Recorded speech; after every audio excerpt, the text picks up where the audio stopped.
Hello, everybody, and thank you for joining us for today's BU Professional Development webinar, New Tools, New Rules for Communicating Your Way to Professional Success. My name is Jeff Murphy, and I'm a member of the Career Programs team here in the Office of Alumni Relations. Today's webinar is sponsored by Boston University Alumni Relations and Black BU, and is offered to our 326,000 alumni around the globe. Throughout your career, BU is committed to helping you define and achieve your professional goals.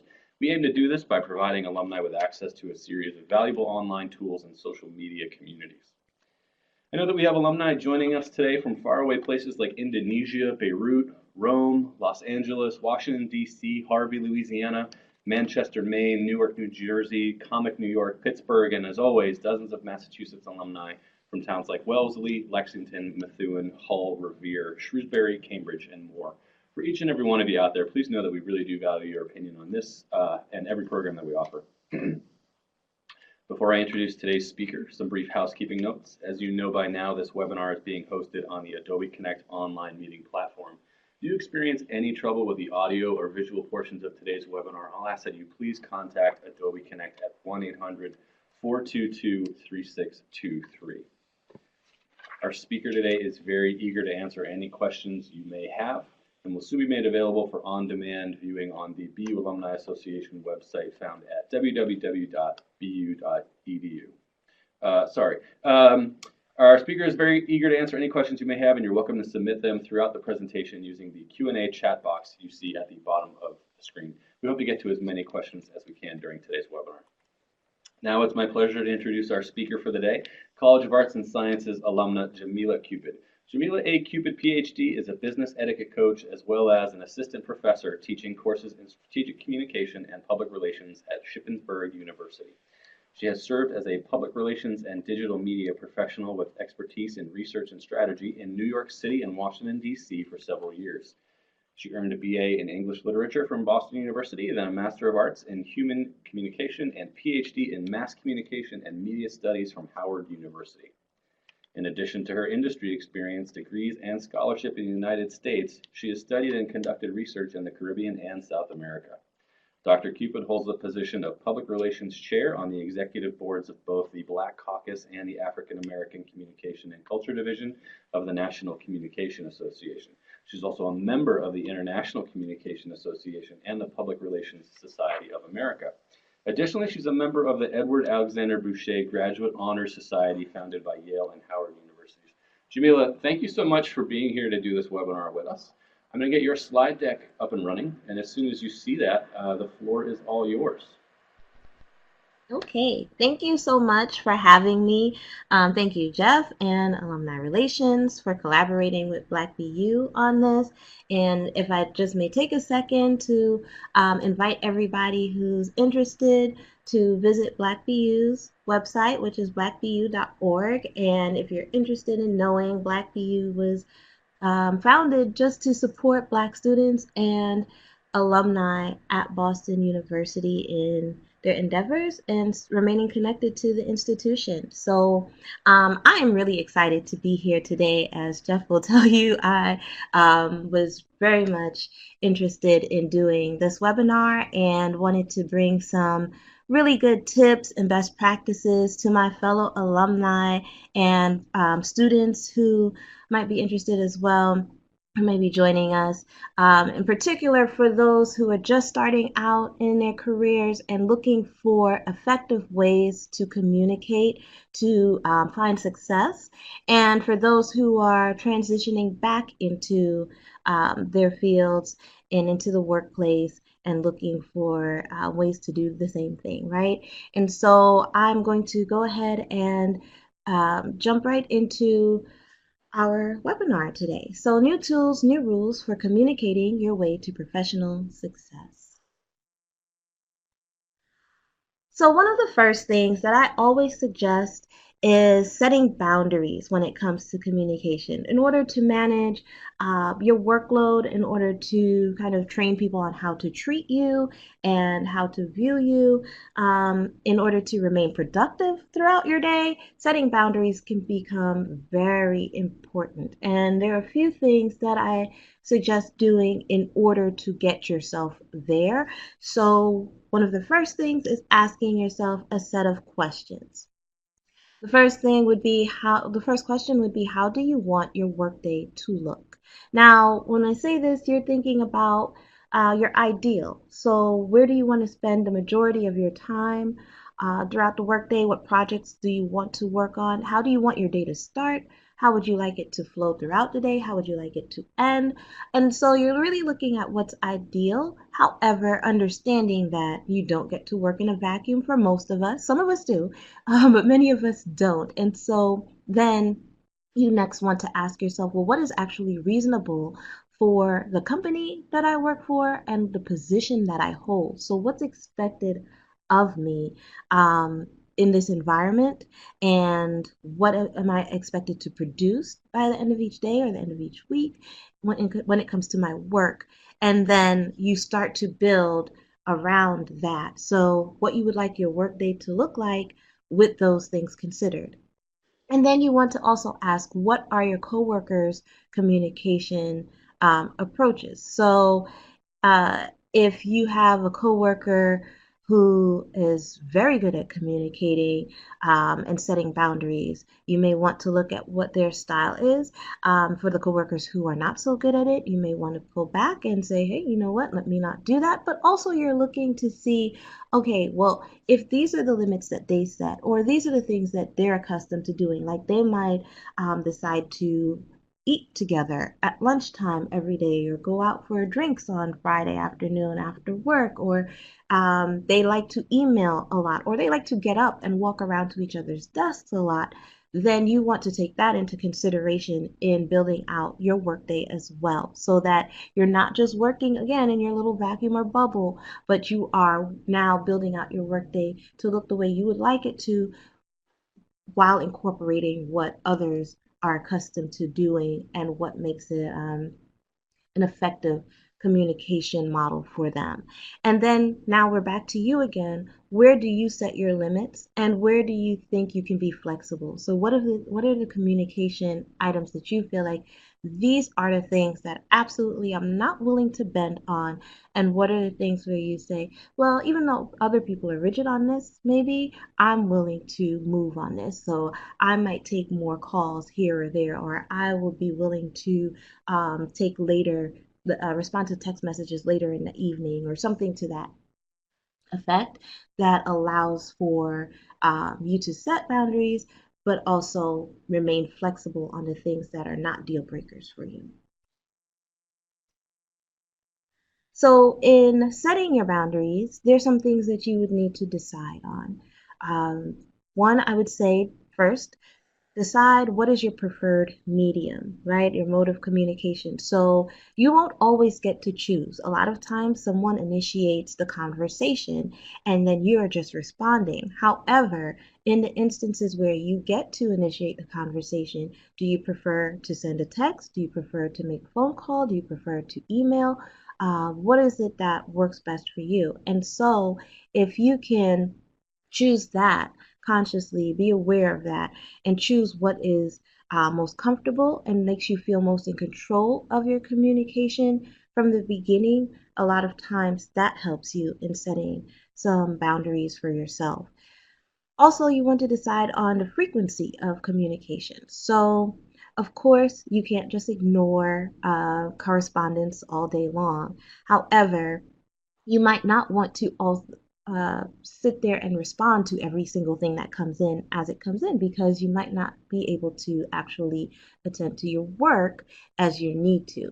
So if you need to stop and say, you know what, on in the morning before I even get to work, maybe I'll check my email and text messages and see what's coming in, and then when I get to work, I'll check again. And so now I'm set for the beginning of my workday and have addressed all issues, concerns, and communicated with people who've tried to reach out to me and reached out to the people that I need to.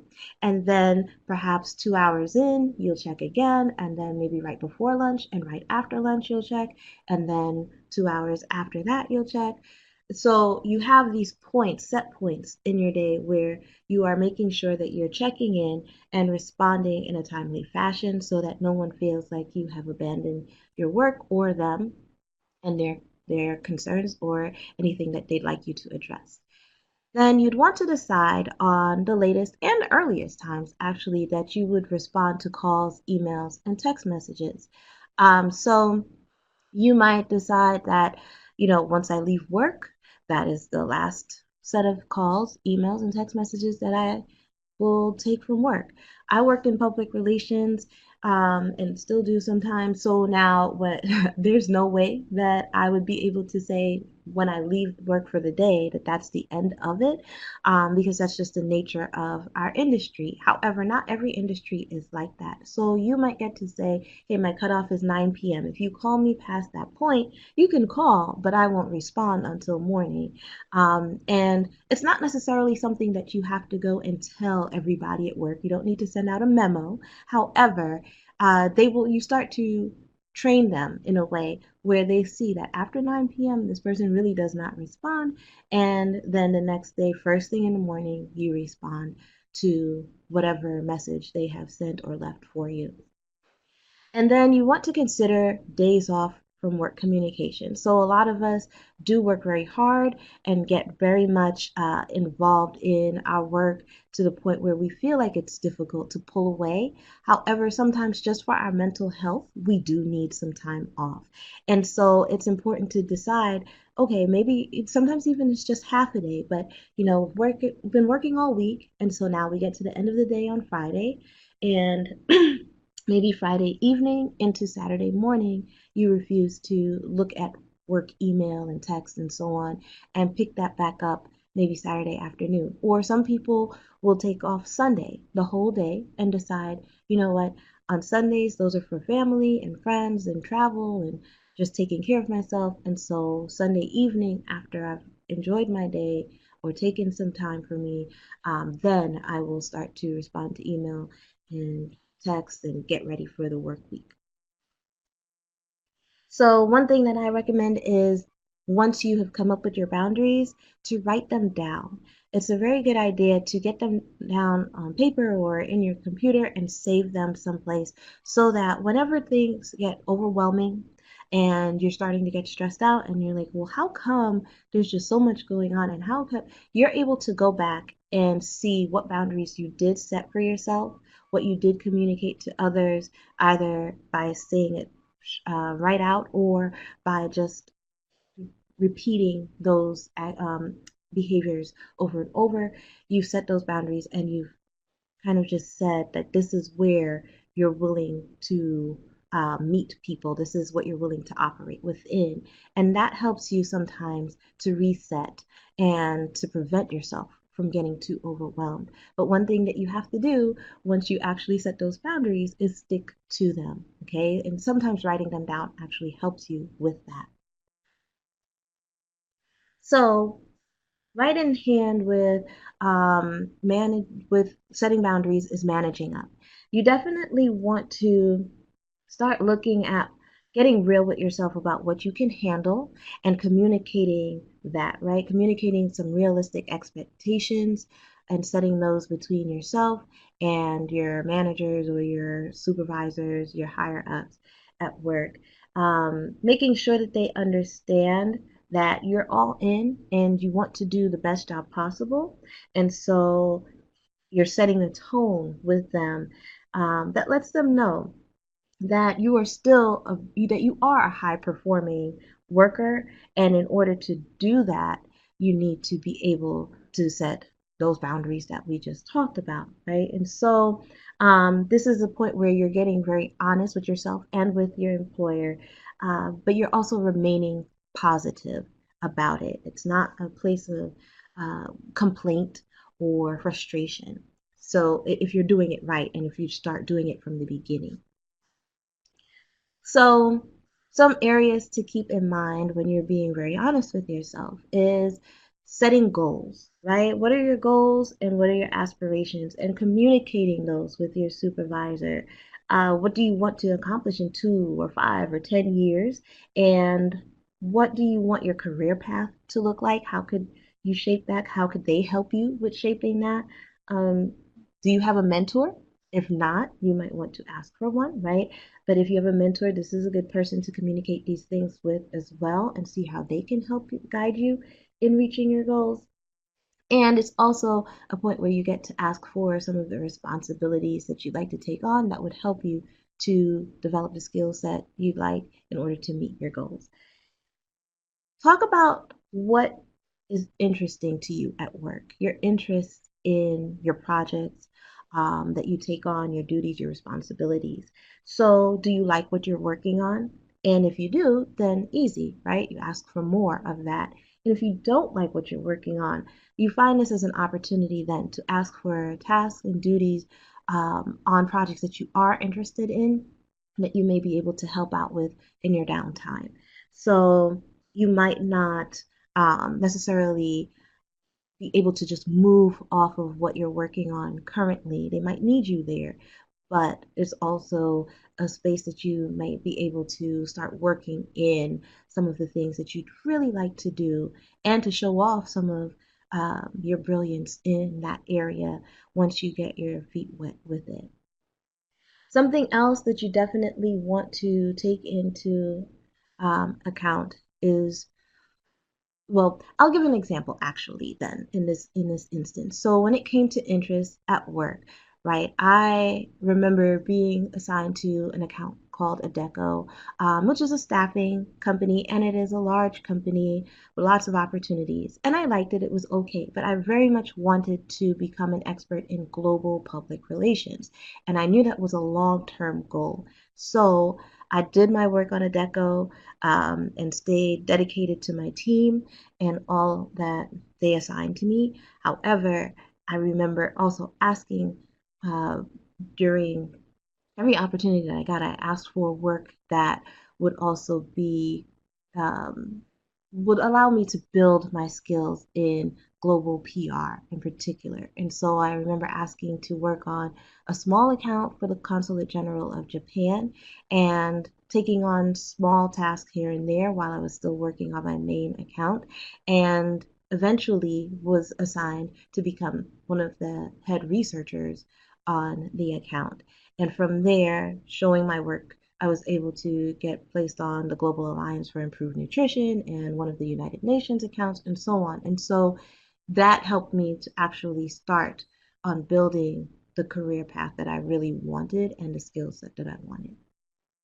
So when it comes to now looking more so on your day to day, you want to look at your workload, right? And you want to be able to communicate what actually is manageable for you in your workload. If you have too much on your plate, or it seems like you're going to end up with too much on your plate, what are ways that you can start to work through that? So saying that it's too much in the best way possible. Like saying, you know what, I want to continue to be a high performer and be very productive. And in order to do that, maybe we might need to move some things around. But you don't want to go and just complain about it. This is not an opportunity to whine at work. This is where you want to say, you know what, I really want to continue to work on this and I want to see success in it. I want us to actually be able to accomplish what we set out to do. So maybe uh, adding an intern to this team, or perhaps if I could work with another coworker who's interested in this, maybe we can work together and accomplish this goal. Or even if you are able to get more time, set back the deadline so that you're able to accomplish all of the work that is entailed. That way, your workload becomes more manageable. And just the way that you would need to speak up when it comes to a heavy workload, you want to also communicate when your workload is very light and you don't have much of anything to do at all. Although it's tempting to sit back and finally breathe and say, you know what, I don't want extra work to do today because I've been working very hard. Sometimes you do need a mental health break in that way, but you don't want that to become the norm where your load is lighter than everyone else's, or your load is just light in general, and you're not able to show your value in your job or on your team. And so this is a point where, just like we were talking about with your interests, you're able to go ahead and ask now for opportunities to work on the things that you're really interested in. And then right in line with the workload is setting those deadlines. So if you see that your workload is heavy and it's going to push you right up to the deadline, you might want to ask for extra time and extension ahead of time. See if there is any possible way to do that. And again, if you need to ask for help from teammates, if you need additional support in meeting that deadline, but ask for those things ahead of time so it shows that you're able to manage your time and that you really are dedicated to this instead of waiting until the last minute and seeming like you just are not capable of accomplishing the goals that the team has set. When it comes to setting the deadlines, you also want to consider setting some soft deadlines for yourself. So whenever you have hard deadlines, then let's say your hard deadline is January 25th.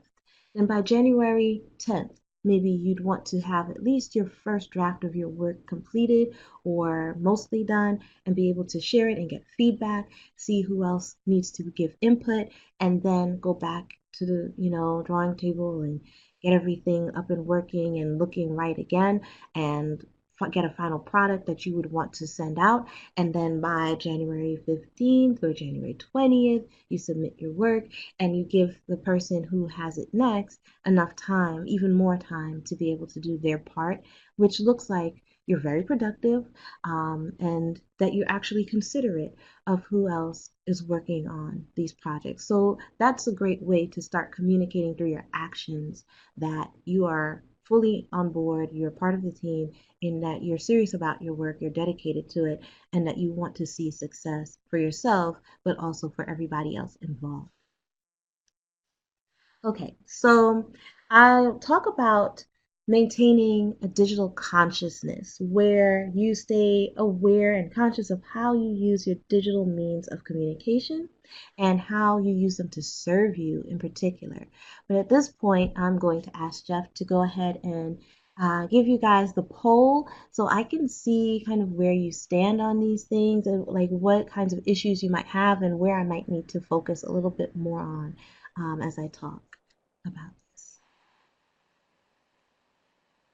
So Jamila, we've asked the audience which digital communications challenge do you face most often, and folks, if you would just go ahead and read through the list of possible answers, and then click the button next to the answer that you think is most appropriate. And Jamila, can you see those answers as they're coming in? We've got a few that have started to roll in. Yes, Okay. I can see that.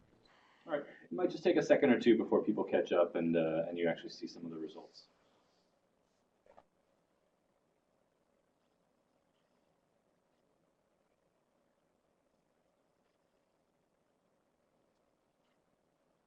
Looks like we have a large percentage, it's about 56% of folks that are having challenges with the tone of their messages being misinterpreted. Uh-huh. Yes, that's that seems about right.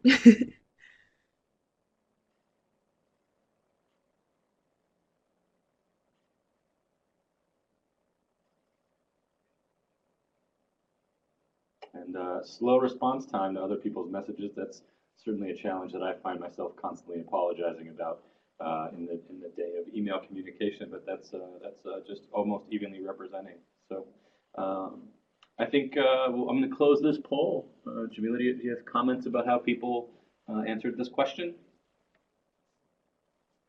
I think this is great. So this will help me actually um, to know how to kind of help you guys a little bit as I talk about it, and definitely if you have questions about those kinds of issues in particular, make sure that you ask and I can address them, directly at the end during the Q&A. Okay. Okay, so something that um, I would say to keep in mind that across all digital communication, you want to kind of take on your own code of how you handle these things, right? And um, these are some suggestions that I have for how, no matter what mode of communication you're engaging in, and keeping yourself kind of protected. So when we talk about things like the tone or how people will interpret what you have said, then these things will help you very much in guiding you into speaking exactly what you want to say, how you want to say it, and I guess conveying the right feel and intention behind your message. So the first thing is read carefully. Sometimes we think we know what the person's going to say, and we don't take the time to read what they actually did say. So read carefully before you respond. Make sure that you understand um, what they're saying. Make sure you see whether or not they may have misinterpreted something you've already said. And then also consider reading between the lines, not too deep into what they've said, right? You don't want to make things up as you go along, but sometimes people are trying to tell you something without coming straight out and saying it. And so you do want to read for all of that. And then from there, now start to construct a response. Something else that I always suggest is to know your audience and your topic very well. So know who it is that you're writing to or who you're writing for, and start to tailor your message to them, right? So if you know that they like certain things or they don't like certain things, or they're very sensitive or they don't care, or whatever the case may be, start to tailor your message accordingly, and start to take them into consideration. And then your topic, when it comes to your topic, do some background research on your topic. Make sure you're informed. Maybe there are things that are going on in the world that are relevant. Maybe there are things that are going on locally that are relevant. Maybe there are things that are going on in terms of relationships between people at your job or your clients or things like that that might actually affect what you say and how it's interpreted. So knowing your topic very well can also make you look good and convey what exactly you want to in your response to others, or in your initial um, correspondence with others. As they say, think before you click. So consider what you've attached to your name and image before you actually send it off, right? So does this say what you want it to say? Does it does it say it in the way that you want to say it? You want to make sure you're not too hasty in responding. You want to make sure that you are confident in your response, but you also want to make sure that you're not being nasty or unnecessarily mean or anything like that in your response. You don't want to get too personal, especially when it's work related. So you want to really think about what you're going to be conveying when you press send or share. You want to proofread your messages, and I'll probably say this again and again, but you always want to proofread because sometimes we're like, oh, it doesn't matter, and people know what I'm saying, but sometimes what you send in error actually changes the meaning of what it is you're saying and starts to cause tension that's unnecessary, that you didn't intend to cause in the first place. So if you're able to catch that ahead of time, it saves a whole lot of headache. Respond in a timely fashion, which is something that we've already said that we have a little trouble with, which is fine. So what you do, like I was saying before, is you start to set response times throughout your day, right? Your communication checkpoints in your day where you actually will read what others have sent and set aside some time, whether it's 10 to 15 minutes or half an hour at certain points, where you dedicate that just to responding to people and sending out messages that you need to, that you know you need to, in a timely fashion, so that you stay on top of things and that you're able to actually help people to accomplish their goals as well. So they're reaching out to you for a reason, and the longer you take to respond sometimes can delay their productivity as well. So you want to keep those things in mind. And sometimes when we're thinking of it that way, it helps us to actually start responding a little bit quicker, or be at least mindful of how long it's taking us to respond. And again, we have our best practices, right? So in professional standards, we see that response time is standard is about 24 hours. You should respond within 24 hours. Some say within 24 to 48, depending on what type of work, the nature of the work that you do.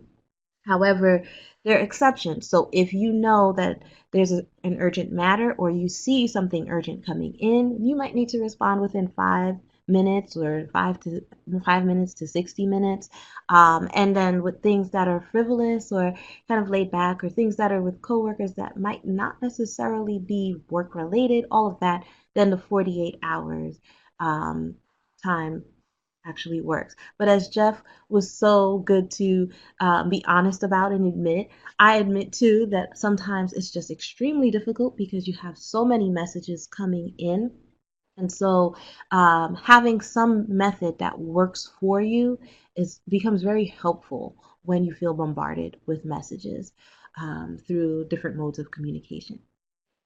Something else that I suggest is following the lead of experienced coworkers, particularly the coworkers who have demonstrated that they can effectively communicate and get what they want done at work with the help of others, with interacting with others, and building great relationships that work for them, that serve them well. So we all have experienced coworkers who are really bad at communication. Those are not the ones that you want to go for. The ones that people say, "Oh, we don't mess with them. They're always grumpy," or they sit off to their own on their own, and that's fine. We leave them alone. That's not the person that you want to actually start to model your communication skills after. So you want to find the coworkers who are doing it right or doing it effectively and start to see what tips and patterns you can draw from them. Even ask them sometimes for pointers that might help you. And then considering our current climate in the country, definitely I wanted to take some time to mention that you should address inappropriate communication, inappropriate behavior. Okay, so we're seeing from everywhere from Hollywood to the White House, like all in Congress, all across the board, and anything in between where inappropriate behavior is being called out, things that are can be considered harassment, not just sexual harassment, but harassment or a breach of the ethical codes of your company or organization, wherever you work, those kinds of things, you definitely should feel confident that you can speak up and speak out against them. And if you don't feel like you have support at work, you should know that you have support outside of work. Particularly, you can get legal support. And of course, there are also organizations and groups that help with those things. So make sure that you take the time to address them because a lot of times it's not just you who's running up against that communication challenge or interaction challenge at work, but others perhaps are also experiencing it as well. Now, that said, there are also the things that are not so overt and become kind of, you're walking that fine line and you feel like it might be inappropriate, but you're not sure. This is where you need to ask someone. Go ahead and talk to a coworker or someone else that might not even work at your company or organization and get some feedback and see if once you explain the entire situation, is this something that is inappropriate? And I'll give you an example of why I say so. So we had a former student who started her career, was doing great, hard worker, very sharp, and she started to get negative feedback about her work all of a sudden. And we couldn't understand why. And then some of the feedback that we were getting was that she was not communicating, and that she was not doing. She said that the feedback she was getting was that she was not communicating well, not frequently enough. She seemed like she was pulling back from the work and didn't seem as interested or engaged any longer.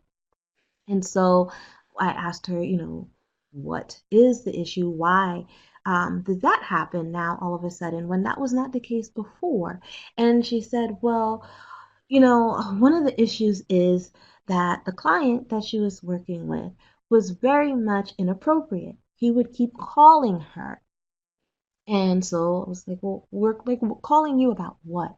And she was like, well, about work, but he just would keep calling. Like I would send a text and he would call instead of texting back. And it just seemed too intimate.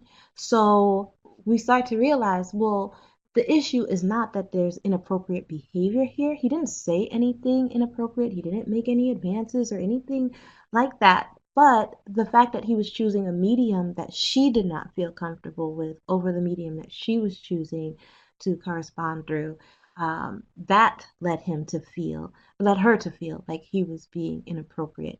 And had to have the conversation with her that, you know what, no, that's not actually inappropriate. That's your client trying to get clarification and go into more detail with you about the work and being able to ask you questions and have a longer conversation, a more involved conversation that's very difficult to have over text message. Okay, so I'll give some um, tips and pointers on things that you can use on social media, the different forms of social media and online communication. So we go. Oh, I don't know. My screen, Jeff, my screen has kind of Yeah, blinked somehow out. we lost So your slide deck, but let me get that back up and running, and we should pull it right back up on where we left off. So okay, perfect. Thank sorry you. about that. No problem. So, when we look at our digital formats, right?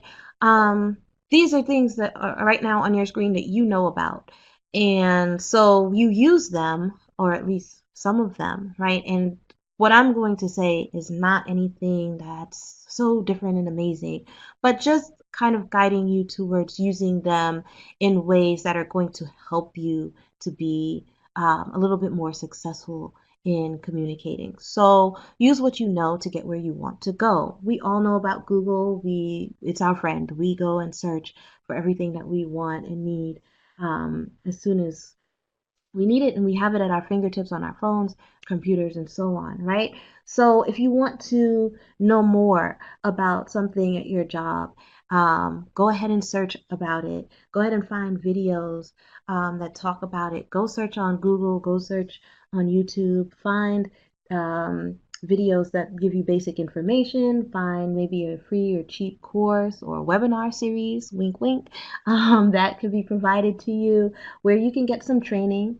You may be able to use that to stay abreast of trends in your field and do your work more effectively. You may be able to find out more information that will just make you sound like you know more about what you're doing and sound intelligent. Be able to draw relevant and timely references, so use it to your benefit. DuckDuckGo is great because it is private. So they're not dropping cookies on your computer, and your employer won't be able to see that you've been searching for this all day to figure out some certain things about your job or find out more information if you don't want them to find out. They don't necessarily store your history if you don't want them to.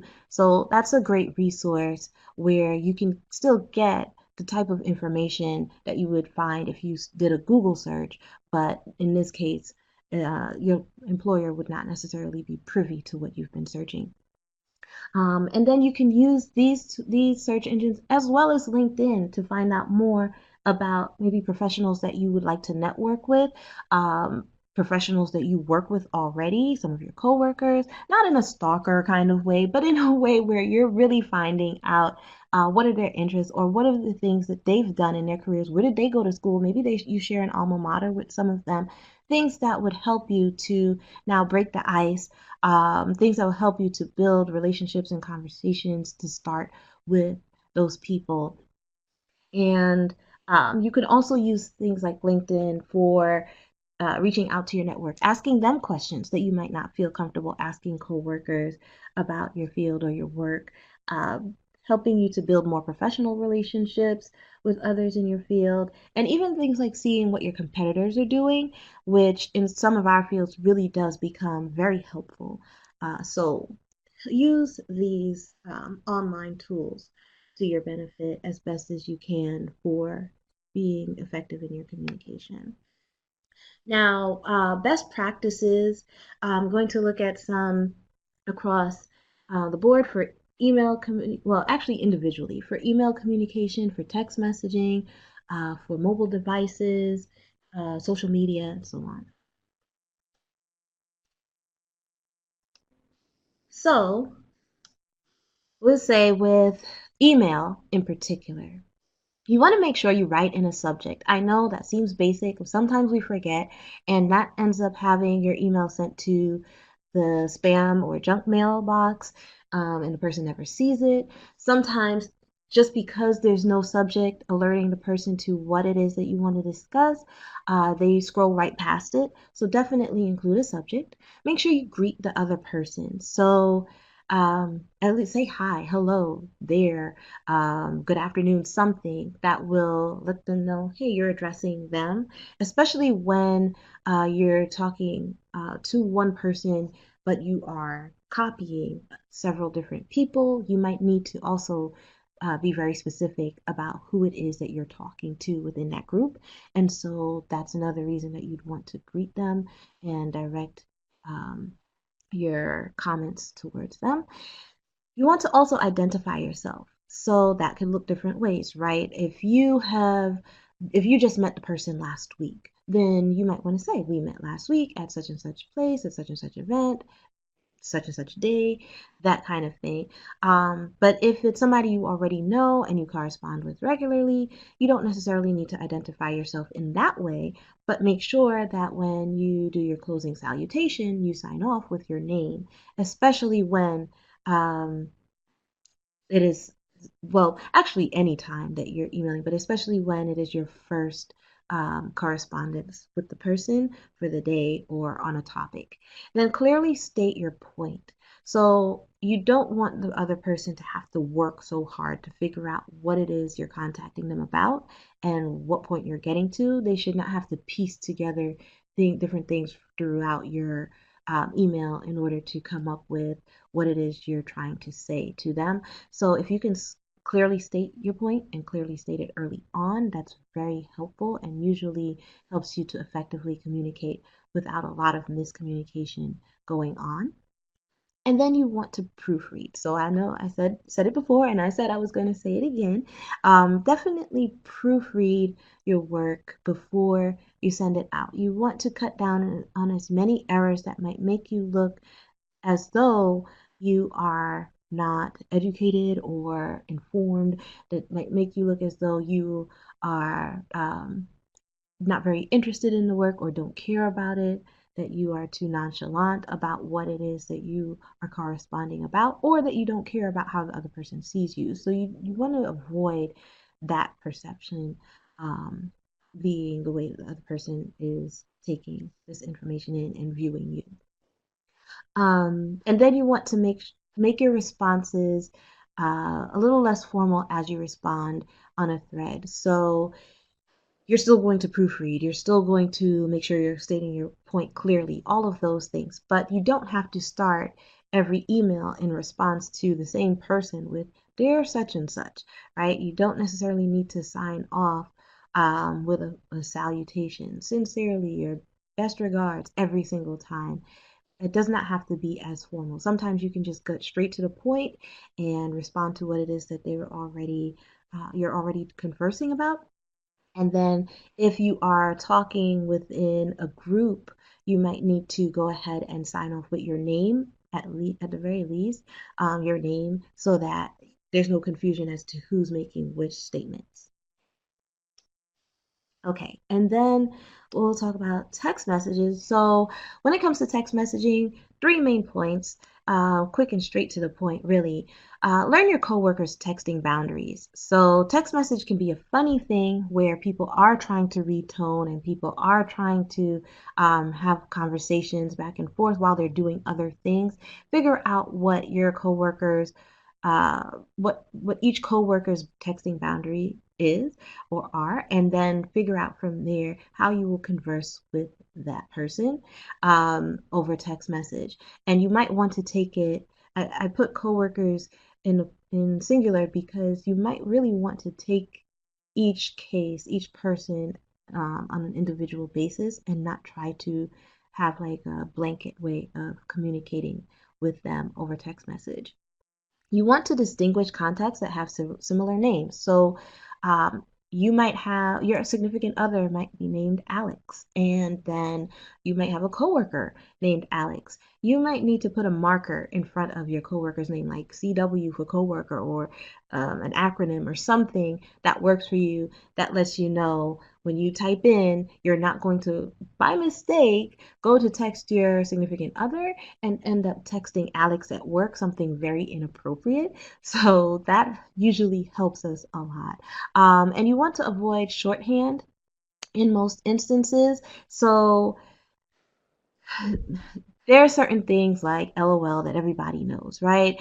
But there's certain shorthand that we use that we assume is okay because we understand it. We use it with our friends. But when it comes to coworkers, sometimes, especially when we see that they don't use shorthand, we want to avoid using it because a lot of times it does lead to miscommunication, and sometimes it also is something that they really don't like and that they are avoiding on purpose, and they struggle to figure out what you're saying. So then you don't want to be the person that is causing that kind of um, annoyance or problem or miscommunication back and forth in text. Okay, and then with social media, two very basic rules that I go by. Um, Social media for professional usage should focus on portraying your employer, your client, or yourself in the best light. Very simple. That's your goal. It's professional usage, whether it's a blog that you're maintaining, if it's anything that you're posting for one of the social networking accounts on behalf of your employer or even yourself. You just want to make sure that um, you are showing the positive image, the best image possible. Now, for social media that you use for yourself, for your personal usage, you can do whatever you want, right? And I wish I could stop there and just let it ride. However, we all know that social media, no matter what your privacy settings are, social media can become very public. And so know that your employers are able to and often do search, they do data mining, they Google you, all of that when they feel necessary. And the public also can have access to what you've posted. So you may put it in private setting and then someone screen captures it and shares it with your name attached, and now it's very public. So you want to be careful, you want to be mindful, not saying that you can't have your freedom of speech, but just know that sometimes there are repercussions, sometimes there are consequences for whatever you put out there, and you want to, whether you're comfortable with that or not, either way, just keep it in mind that that is what does happen, that is going on, and that's a possibility for you. Okay, so when it comes to mobile devices, now we are still developing the best etiquette um, standards when it comes to mobile devices and using them in shared settings. However, some things that usually work, and there are of course exceptions to the rule, but some things that usually work across the board are here on this slide. So I suggest that you mute your phone ringer. If you mute it from the beginning of the day, that's that's probably the best thing to do so that you don't have to keep remembering to turn it on and off. But especially when you're heading into meetings or presentations, things like that, it's best if you can get your ringer off and not have it be a distraction at any point. Put your phone away when you can. So just make sure that it's not sitting visibly and that you're not tempted to keep getting on it every 2 seconds. And when your phone has to be visible because, say, you're expecting an important call or anything, you're working on a project and you need your phone out, or you're taking notes or whatever on your phone, when you're not using it, make sure that you kind of turn it face down so that the notification light is not flashing and becomes distracting to whoever is talking at the time or distracting to yourself as you're trying to conduct business. take conversations outside. Oops, I lost my slide again. But I'll keep going. So take your conversations outside, right? If someone calls you, I know this seems like the most basic thing, but I have experienced it so many times and I have been stunned every single time that people really don't know this. So I'm just going to include it here. Take conversations outside. If somebody keeps texting you and it's really important and you need to text back and you're going to keep texting back, go ahead and take that outside of the room, the meeting, the presentation. Don't let it be a distraction to others. And if someone calls, definitely get up and remove yourself from that environment and take the call outside, unless, of course, that call is specifically for that meeting, that space, that time, and they need to be on the phone, and everybody or whoever needs to know about it in that room does know that that was something that was going to happen or supposed to happen. And then, oh, I lost them again. Let's see. In Sorry about that. presentations. I don't know what's happening. Um, I don't know how you're advancing from slide to slide, but it's obviously crashing the slide deck. But hopefully we'll just keep going. Sorry. Okay, I think I was going back and forth between the space bar and the arrow button, so I'll stick with the arrow because the space bar seems to be a problem.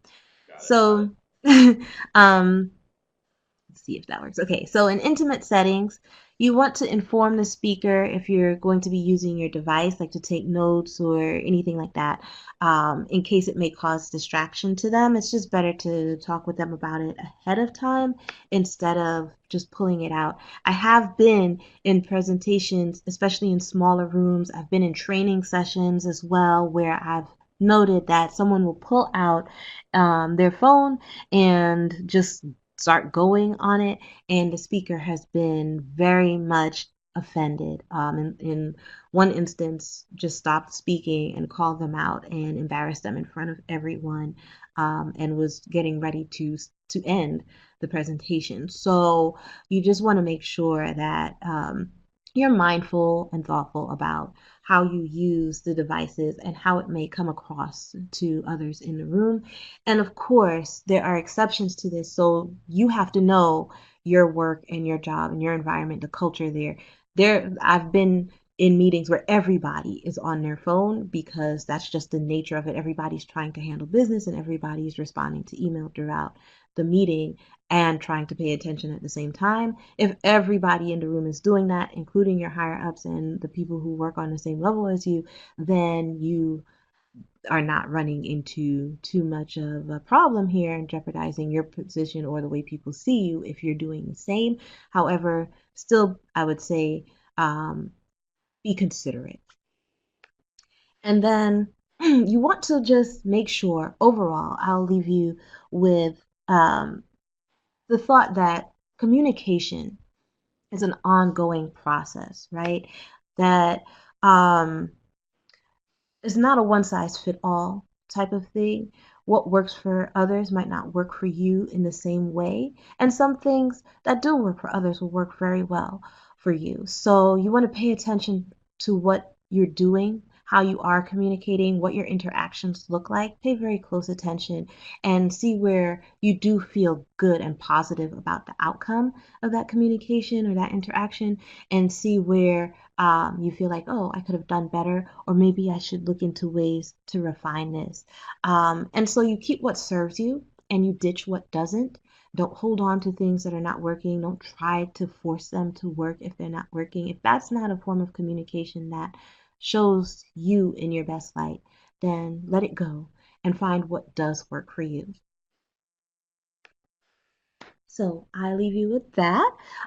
In terms of the presentation, I thank you for joining us, and I wish you all the best of luck in your areas of work and with your communication approaches. But definitely, I hope that you will ask questions that I may be able to help you with at this time.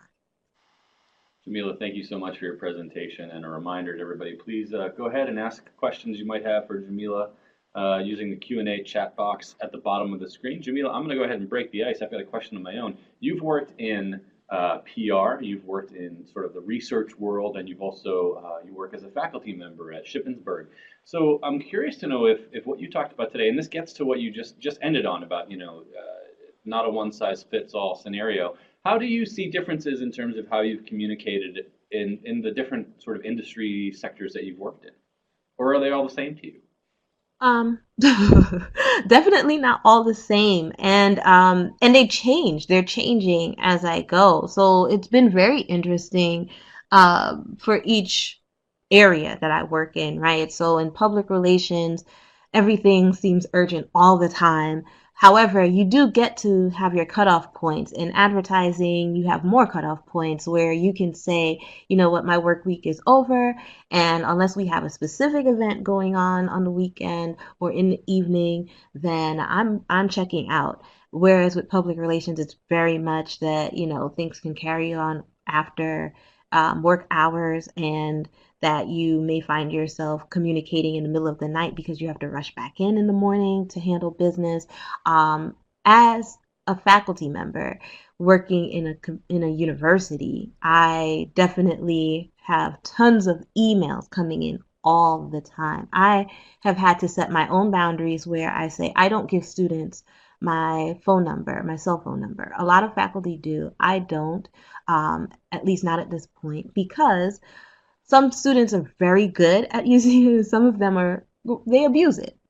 And so you will be fast asleep, and in the middle of the night, your phone just starts going crazy because they have questions or they don't like their grade, or you start getting threats, whatever. So there are things like that to keep in mind, right? And when it comes to email, I have to pace myself because I get way more email now. I thought I got a lot of email when I worked full time in the industry. I get way more email now and have to. Make it a point to set those points in the day where I say, okay, I'm going to respond to email. I have to, prioritize based off of what my students need or what other faculty members need, versus maybe a consulting job and what they need and all of that. So balancing those things out can be a challenge. But definitely, those are some areas where I feel like I see differences from what my communication flow looked like before. Got it. Okay. Christina has typed in a great question here, and Christina, I want to give you some kind of a gold star award. This is a great one. Christina, first she says, thanks so much for this presentation, and then gets on to her question. Sometimes I have trouble figuring out whether I should carbon copy or CC my supervisor on emails. I don't want to bombard her, but I don't want her to feel like I'm having conversations behind her back either. Do you have any tips for deciding when to CC a supervisor on an email? Sure. So, Christina, thank you for your question, and comment. And I would say that, first of all, the best thing to do is ask your supervisor which types of emails she actually wants to be included on, because sometimes it is very important that you include them, especially when you're just starting out. Sometimes you need somebody else's eyes on it. Sometimes things go wrong unintentionally, and you need somebody who can say, hey, I've been following along, and they can support you, have your back when things go kind of left and in a direction that you did not intend. Um, or sometimes that person, because they are more experienced, can say, you know what, let me jump in here before it it goes the wrong way. So things like that can be very helpful when you think about whether or not to include your supervisor, but you might not want to include her on every single thing that you are corresponding about because, like you said, it can become overwhelming for her. What she might do if you alert her to it, the fact that you're going to be doing that, is she might be able to say, okay, when I see these emails coming in, I know that they're not necessarily urgent. They're not necessarily for me either. They're just her documenting what she's doing. And so I don't need to check in every 2 seconds, but I can check perhaps once a day to just see what's going on. And then that way it doesn't become too overwhelming for her. We're right up against our hour, so we'll take this one last question from Cynthia. Cynthia typed in to say, I recently sent a praise email to someone who serves on the board of my local alumni club. I was very enthusiastic in my wording and specific in my feedback, but I never received a response. Should I follow up with her? And if so, how?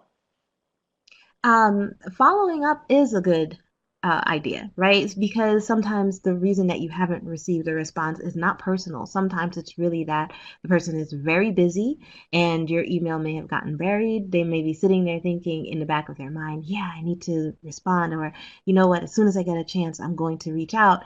And sometimes you just sending out a hey, how are you, just reconnecting, or reaching back out, I hope you got my last message, and starting there can help to kind of spark that relationship, that conversation back up, and put you at top of their mind again.